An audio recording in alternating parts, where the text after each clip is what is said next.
Recently, I came across a letter that a father had written to his daughter, and it starts like this. Dear Cutie Pie, isn't that cute? Dear Cutie Pie, recently your mother and I were searching for an answer on Google. Halfway through entering the question, Google returned a list of the most popular searches in the world. Perched at the top of the list was how to keep him interested. It startled me.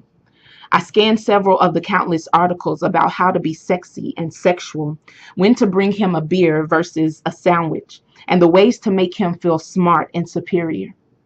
And I got angry. Little one, it is not, has never been, and will never be your job to keep him interested. Little one, your only task is to know deeply in your soul, in that unshakable place that isn't rattled by rejection and loss and ego, that you are worthy of interest. If you can remember that everyone else is worthy of interest also, the battle of your life will be mostly won. But that is a letter for another day. If you can trust your worth in this way, he says, you will be attractive in the most important sense of the word. You will attract a boy who is both capable of interest and who wants to spend his one life investing all of his interest in you. I thought that this letter, and that's just the beginning of it, but I thought that this letter that this father had written to his little girl was just beautiful and is beautiful. But it also shows a deeper concern. Now, I know that we have dealt with the issue of insecurity before, but I thought it imperative to deal with it again today. You know, the deeper concern that this man could be searching Google, and halfway through his search that the world's most popular searches would pop up, and it would be this one perched at the top, that this one would be at the top of the list, that how to keep him interested, how to keep a guy interested, which shows again a deeper issue, that we as women just do not fundamentally understand our worth. So today I want to challenge each one of us to know who we are.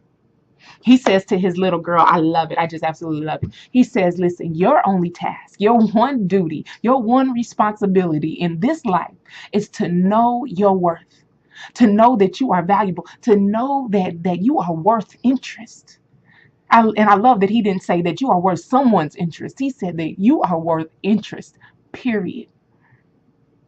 To know that if you can understand this, that you will be so attractive in the most important sense of the word, he says, and that you will then attract a boy who is not only capable of interest, but who wants to spend his one life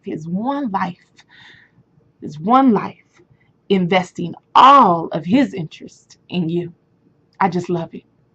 Women, at some point, we have to come to the place where we get this, or something just clicks in our mind. And I know that there are some of you out there who have been at this place where you have Googled how to keep a man interested, how to keep this boyfriend friend there, keep them there. And we've been at this place, and it takes one to know one. But here we have got to come to this place where it begins to click, that the party does not start until you get there, that you are worth interest, period. And that anybody you have to try to keep interested is not worthy of you.